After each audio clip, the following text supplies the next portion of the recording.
Okay, hi guys. Today we're going to take another look at another middle colony. We just got finished with New York, and now we're going to take a look at Pennsylvania, which was another colony located in the middle of the 13 colonies, obviously south of the New England colonies, but north of the ones we're going to be looking at, the southern colonies.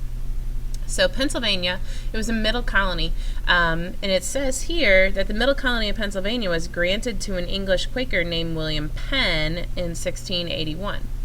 The Quakers, they disagreed with the beliefs and the ceremonies of many other churches, and they had no priests or ministers, and they refused to fight in the wars. So before they came to America, Penn was put in jail several times for those beliefs that he had. He wanted to start a colony where the Quakers could actually live safely. So when they were over in England, because of the beliefs that they had, they were actually imprisoned for that. And so he wanted to be able to have a place where the Quakers could live safely and not have to worry about being imprisoned for their beliefs. Okay, if you see, here's a picture of William Penn speaking to his people. You'll see that the caption says, William Penn treated Native Americans fairly and insisted upon paying them for their land. In return, the Native Americans lived peacefully with the Quakers, who came to the colony for their religious freedom. Okay, and so we already know a little bit about that religious freedom. One of the things I always point out are the, in this picture, you see that the Quakers, they have these hats on, and I always have kids who ask me, oh, those look like I always hear of Quaker Oats, and the picture of the man on the front of the Quaker Oats products, he has one of those hats on. Okay, so they have a Quaker hat on. So that's just something that's come up always in class, so I thought I'd mention it. As a result of Penn's ideas, Pennsylvania attracted people from another number of countries and religion. Penn treated Native Americans as friends, and they lived in peace with the colonists. The African slaves, they were brought to the colony as well, even though many Quakers were opposed to slavery. Okay, Pennsylvania's geography created many opportunities for colonists. Forests, they provided plenty of timber.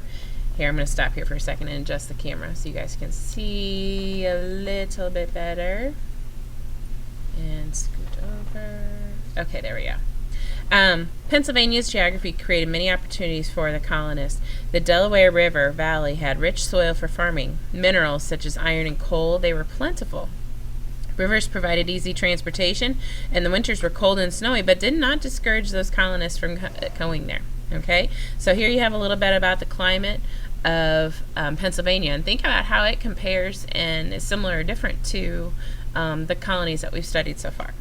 Okay, all right, now going down a little bit more, we're going to talk about the economy of Pennsylvania. Pennsylvania developed a very successful economy with many available jobs. Farmers raised dairy cattle, and they grew vegetables, corn and wheat. Other colonists, they became miners, lumbermen, merchants, and craftsmen.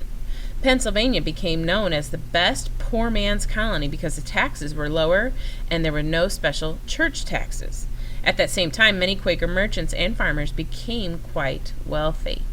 Okay, so there's a little bit about the government and the economy, or I should say the economy of Pennsylvania.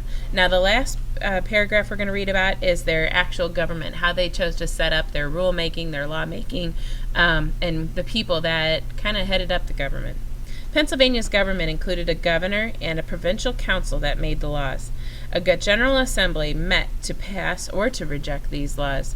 All male property owners could vote for the members of the assembly. William Penn appointed the governor with the approval of the king.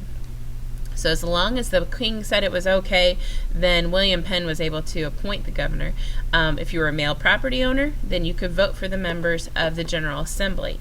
And those members were the people that met to pass the laws, that voted to pass the laws. Okay, so they had the governor, they had a General Assembly, that were like a council that they helped to make the laws. Okay, so that's a little bit about the government in Pennsylvania. So I want you to think about how this is similar and different again to the other colonies we've talked about so far. Okay? All right. Thanks, guys.